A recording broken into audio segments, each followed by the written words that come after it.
Hi guys, kamusta?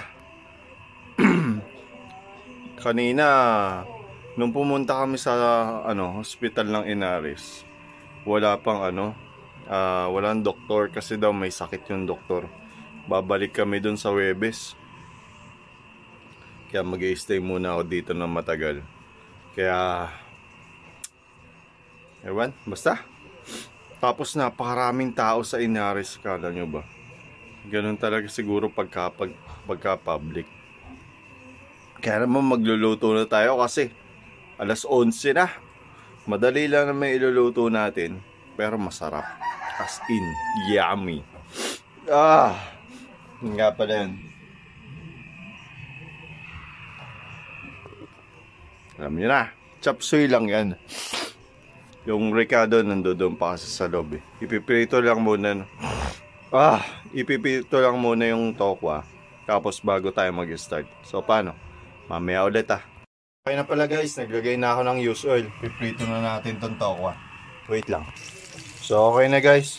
Ito toasted lang muna natin siya. Kahit hindi naman toasted na toasted. So balikan ko kayo mamaya. Kasi magre-reply pa ako ng napakaraming comment. Maraming salamat sa inyo guys. Hindi kayo tumitigil sa pagsuporta, sa pagtangkilik, sa pag-share ng mga inspiration videos ko. Kaya thank you so much.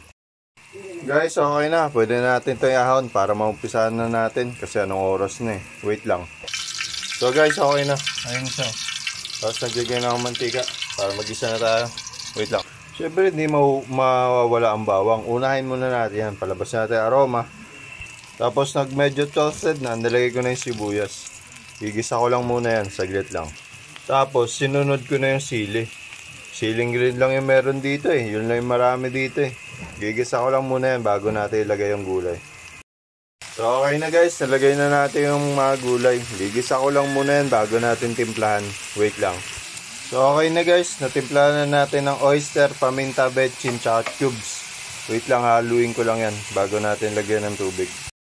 So okay na guys, nahalo na natin. Tapos nilagyan ko na rin tubig. Sinama ko na rin yung tokwa para magkalasa na. Pakukuloyin lang muna natin yan.